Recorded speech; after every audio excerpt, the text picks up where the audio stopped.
saftı gönlüm, çabuk kaçtı elimden. Boşa geçti gördüm ömrümden.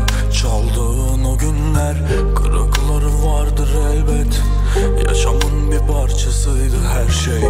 Umut edip anılanlar, yakılanlar, yıkılanlar.